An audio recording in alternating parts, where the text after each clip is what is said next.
गौतम बौद्ध महाराज यांना सामान समजू नका, म्हणजे हर क्षेत्रातले. गौतम बुद्धांना काय झालं की एक भक्त त्यांचं तत्वज्ञान ऐकायला आला पा, आणि त्यांना असं वाटलं की आपण यासारखं व्हावं. मग त्यांना विचारलं, बाबा मला तुमच्याकडे अध्ययन करायचं, कारण तुमचं तत्वज्ञान ऐकून मी प्रभावित झालो. त्यावेळेला गौतम बुद्ध म्हणे, बाबा ये मग उद्या. दुसऱ्या दिवशी हा आला, सडा सामर्जन वगैरे केलं मस्त, आणि सांगितलं, बाबा चला आता पाठ. बाबा म्हणे, गाड्या थोडं पोटात कणकण करायला लागलं, जरा उद्या आला तर जमन का? काय अडचण नाही बाबा, आता तुमचं पोटच दुखा लागलं म्हणल्यावर येतो उद्या. दुसऱ्या दिवशी आला, सडा सामर्जन केलं, रांगोळ्या खटल्या, व्यासपीठ ठेवलं, ग्रंथ, आणि बाबा गेले पर्णकोटी. सांगितलं, बाबा सर्व तयारी, चला पाठाला. ते जरा पाठीचा कणाच दुखा लागला राव, आज जरा उद्या आला जमन का? ते काही अडचण नाही बाबा, तयारी तर झाली होती आपली, पण नाही म्हणता म्हणल्यावर ते पुन्हा गेला. तिसऱ्या दिवशी आला, तेच केलं त्यानं, सर्व तयारी. आश्रमात बाबा थोडं अंगावर घेऊन लगेच ते यायच्या अगोदर ते, बाबा तुम्ही तर आज झोपले. ते म्हणे, आज तर ताप आली, उद्या जमल का? ते ताप आता तर काहीच पाडताय, मला तर उठलेले असते तरी बोललो असतो, मला पण आता झोपलेले म्हणलं झोपा, येतो आता. चौथ्या दिवशी आला, सडा सामर्जन, मग व्यासपीठ ठेवलं, सर्व क्रिया केली, आणि मग त्यानं सांगितलं, महाराज चला बाबा, हे बी घाबरलो होतं, काय होतं वांडू का आता? ते म्हणे, अर्ध डोकं दुखा लागलं, उद्या येतो का? ते म्हणे, अजिबात अडचण नाही. घरी गेला, बायकोला सांगितलं, महाराज हाणायचे का लागी राव. बायकोला म्हणे, तू काय कर, तिखट मिरच्या ठेसा कर चांगला. ते म्हणे, कस काय? आळणी खाऊन जातो तेव्हा रागी, आणि काठी घेऊन जातो. महाराज गेला, सारा सामर्जन केलं, व्यासपीठ ठेवलं, सांगितलं, ए महाराज उठ,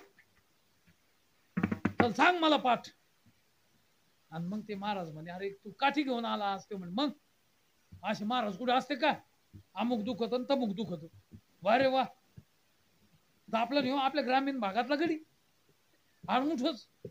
महाराज योगाना ते म्हणे, फक्त एवढी वेळेस मारू नको मला, एकदा तो घरी यायचं, मला खीर खायची, आणि मग मी तुला तत्वज्ञान सांगतो. मग असं म्हण ना, खाल्ल्याशिवाय काही सांगत नाही, तवाच मी खाऊ घातला. आलं का? खाल्ल्याशिवाय सांगत नाही असं म्हण ना. मग तो म्हण, मग खातो, मी करतो तयार.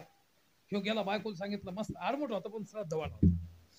त्यानं सांगितलं, बाय बा मस्त अगदी येलदुडे आण, मस्त अगदी जायफळ आण, वेगवेगळ्या पद्धतीचे मस्त बासमती तांदूळ आणायला सांगितले, गिरगाईचं दूध, गावरान तूप महाराज, आणि सुंदर खीर करायला जुना काळ महाराज. 2 तास लागले त्या बाईला. अरे काय महाराज सकाळीच कमंडोळी घेऊन गेली पांदीतून, आणि पांदीतून गेल्याच नंतर पांदीत जे होतं ते त्याच्यात टाकलं, आणि मग गेले, हात पाय वगैरे धुतले.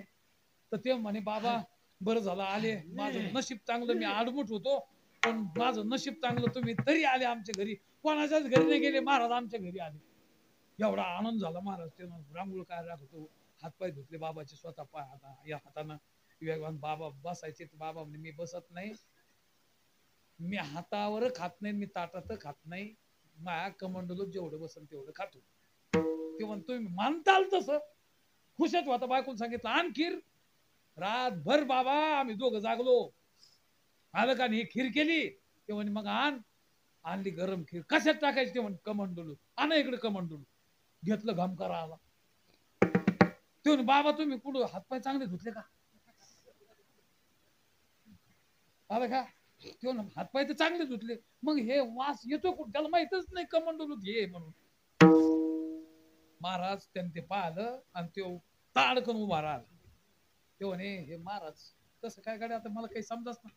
ते म्हणे, बाबा कशात टाकायची खीर? ती म्हणे, याच्यात. ते म्हणे, बाबा मी का नालायक आहे का काय? दोघं नवरा बायको रातभर जागलो, येलदुडे, जायफळ, बासमती, गिरगाईचं दूध, तूप, आलं का? सर पण बोला होतं बाबा. एवढा असताना आम्ही दोघीने खीर केली, आणि कशात टाका? घाणीत टाका. मी काय मूर्ख आहे का?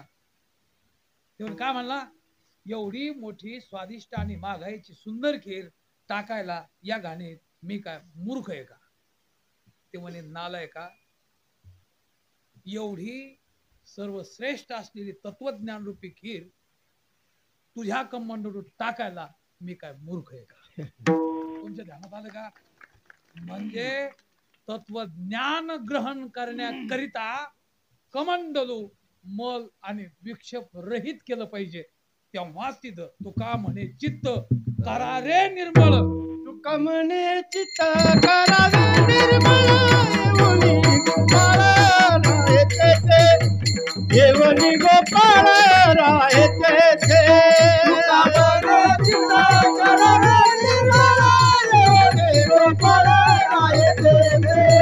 येवनी गोपाळ राय तेथे.